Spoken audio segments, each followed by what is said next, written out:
Hello, I'm Anash Levinsky, and you're watching Break the Fake. They make them, we break them, and tell you all you need to know. Day in and day out, the Tsar of All Things, Vladimir Putler, keeps reminding his nitwit subjects that he's not actually all too interested in the Islamic State or whatever, or in finding out the true perpetrators of the terrorist attack in Moscow. No way will Putin allow the incident to go to waste. He will spare no effort, pinning the blame on Ukraine. While we don't know how he's going to exploit it, we know full well he's likely to use it to justify some atrocity he's already busy planning. How do we know that? Let's take a look. Сейчас вы вместе с коллегами из других ведомств участвуете в расследовании кровавого теракта 22 марта. Уже говорил, нам важно установить не только непосредственных исполнителей, но и все звенья, цепочки конечных преступных бенефициаров этого злодеяния. Мы, безусловно, до них доберемся. Following standard Russian procedure in the wake of an attack, local police have started to detain alleged suspects. Of course, in Russia, a suspect doesn't actually have to be suspects. They only have to be detained by law enforcement. The term is then conferred somewhat automatically. Often enough, being labeled a suspect also implies that a guilty verdict is not far off. This is what the first group of Tajiks that Russian police detained as suspects in the Moscow attack looked like. Curiously enough, the Russians were proud to show off the results of their essentially medieval treatment of the alleged attackers. Have these people ever heard of something called due process?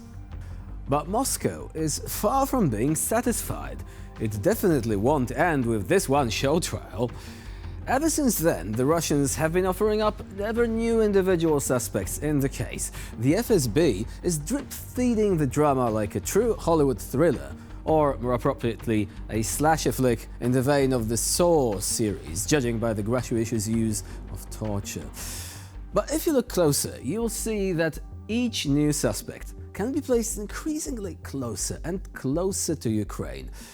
The trail is being laid down ever so slightly. Now, our next story will be either about the wonderful detective skills of the Russian police or another brazen lie. You're free to choose your own adventure here.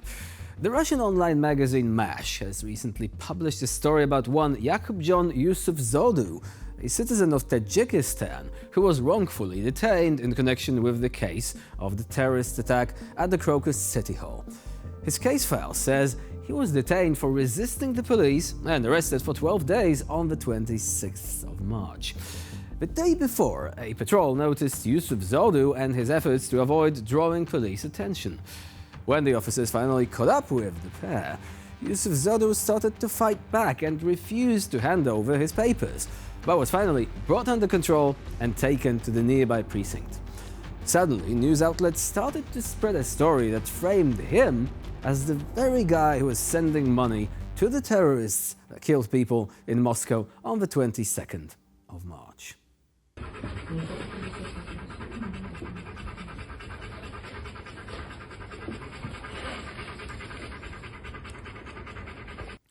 Wow, can you believe these skills? From a street arrest to breaking down an international terror financing network in record time.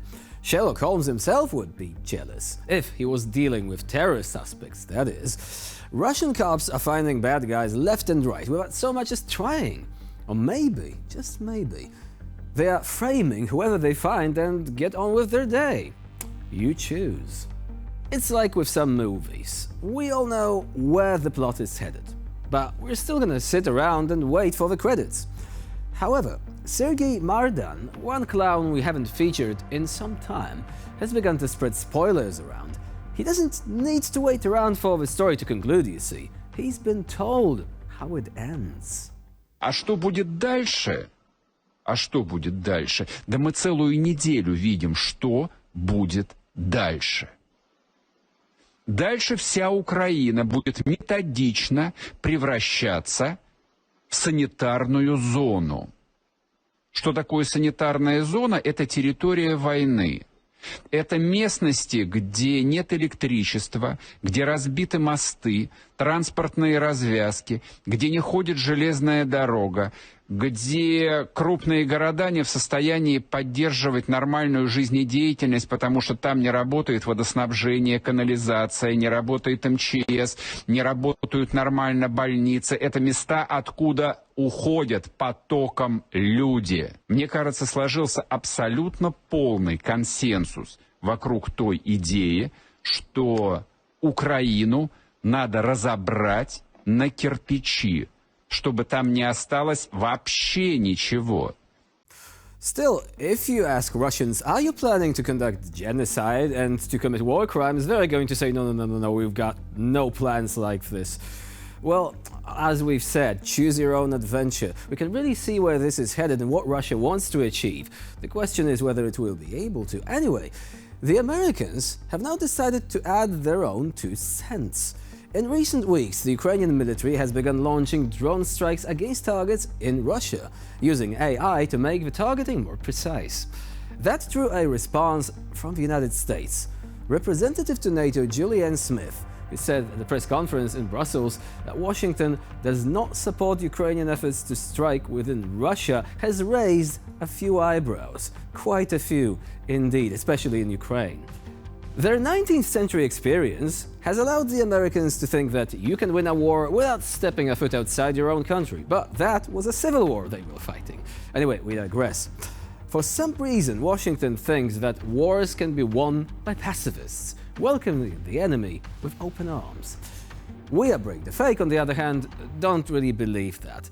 You win wars with surface-to-air missiles and solid air defense. With the elections coming up in November, the discourse in America is really growing confused. Maybe US officials should refrain from commenting on some issues they don't really have that good a grasp on. Plus, Ukraine is using its own weapon systems, so objections on the US side seem rather inaccurate, unlike the drones which continue setting Russian refineries on fire. Now, in an interview with Real Time, journalists from Protocol and Medusa have revealed that students from the Alabuga Technical University have been involved with manufacturing drones licensed from Iran. Real Time also said that some of the students seen on the drone assembly lines were minors who enrolled at the university after the 9th grade. The monthly salary was $400, but they had to work for days in a row, without sleep breaks and with barely enough food. The independent Russian news outlet Medusa didn't speak with the students in question, but alleged that some were actually ready to talk, especially about the dreadful conditions at the plant. Did you catch that? They weren't ready to speak about the moral implications of their labor, only about its conditions. Russian labor code forbids persons under 18 from working 12-hour workdays, and Alabuga is apparently really struggling with food supplies. Also, according to Medusa, the April 2nd attack damaged student housing and wounded 13. The report goes on to say that pictures and footage of the aftermath suggest that as many as 8 student hostels have been affected. One of the buildings is located around 400 meters from the plant where the Iranian-designed drones Russia uses to strike Ukraine are being assembled. That's also where the students, including minors, allegedly worked. Ukraine has recently been waging a campaign of long-range strikes against targets deep inside Russia, including oil refineries and other industrial installations. In March, Reuters suggested that the strikes slashed Russia's oil refining capacity by 14%.